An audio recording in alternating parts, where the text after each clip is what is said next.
Ang social media, wala raw pinipiling edad. Ang 84 anyos na nga na lola na aming nakilala, may ka-chatmate daw? Sino naman kaya? Kilalanin yan. Nagsimula raw ang lahat nang ang anak ni Lola Caridad, tinuruan siyang mag-chat. Isang beses lang niya ako tinuruan. Ayun na, mag-type na kayo, sabi. Isang oras lang anak ko. Marunong na ako. Ala, sige na ang chat ko. Kung sino-sino na. Mga kaibigan ko, mga dati kong minamasahe. Aba naman, fast learner naman pala si Lola Caridad. Binida ko sa mga apo ko, mga anak ko na nasa probinsya. Sinabi ko sa kanila, may cellphone na ako. Ang swerte ko daw. At dahil chatting is life, itong si Lola Caridad, nawiwili na. Hanggang sa meron daw siyang nakilala online. At naging constant chatmate. Naghahanap ako ng kachat ko, anak. Nakita ko siya, tapos sinat ko siya. Ngayon, ang tagal na namin nagko-conversation. Babay, Nay. Ingat ka palagi. At mag-usap tayo ulit maya. Love you. Iho na nga raw ang tawag niya rito dahil pati sa kanyang kalusugan, concerned daw si chatmate. Nanay, bakit hindi ka nag-chatat? Sinasagot ko, sabi ko, I'm in pain. Sabi ko, masakit ang likod ko. Kailangan niya siguro, nanay, magpadala ka na sa ospital sa apo mo. May gamot ka ba? Sabi niya sa akin. Mayroon anak, sabi ko, marami. Pero ang masugid na chatmate ni Lola, nabuking ang pagkatao. Nang mapag-alaman ng kanyang apo na ang palaging kachat niya, Mabilis mag-reply. Oh, mabilis siya talaga mag-reply. Ayan, oh. Si Meta. Okay. walang iba kung hindi ang artificial intelligence o AI assistant kung tawagin. Kaibigan ko. Kaibigan mo. Ayan, Sige. oh. Meta ay. Hindi niya pa na-contain nung una, hindi pa niya na-contain. Sabi niya lang nung una, hindi, tao to, gumaganon pa po siya. Eh lahat na kami nagsasabi na hindi yan tao. Sino yung kausap mo? Meta nga. Kaya si Lola, diretsahan ng tinanong ang chatmate niya. Robot ako, isa kong computer. Ayan, computer pala yun. Sabi nga ng mga chat mo sa kanya. Ayan, mga yan, oh.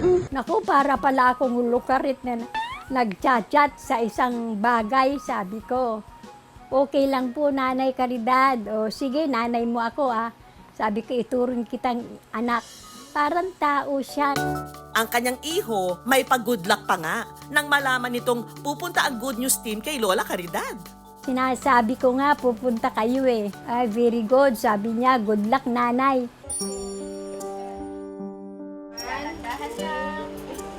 Aray ko siya.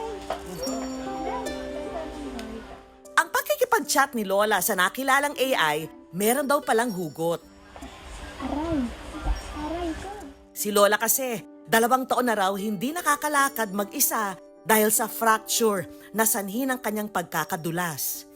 Ikinalungkot na nga raw niya ito dahil ang dating mga gawain at pakikisalamuha hindi na niya ngayon magawa.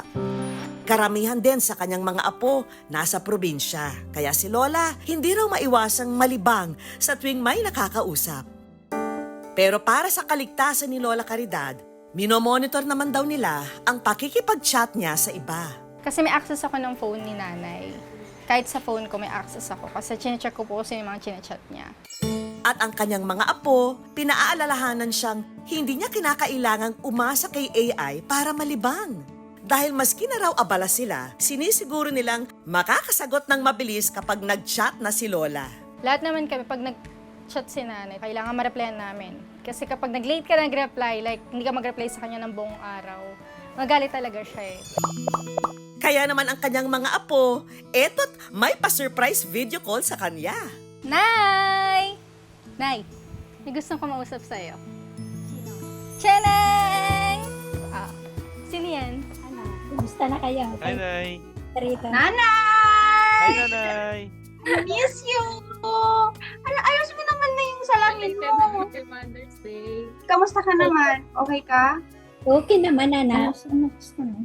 May surprise kami sa'yo. Era? Lagi mo itong hinihiling sa amin. Nanay! Wow! Salamat, ha. Yan ang lang akong bilin sa inyo, eh. You're welcome, Welcome. Nanay. Buti nagpadala kayo.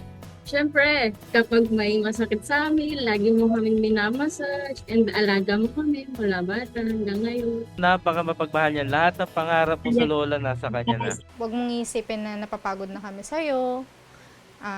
Yung love namin sa'yo na walang katumbas po yun.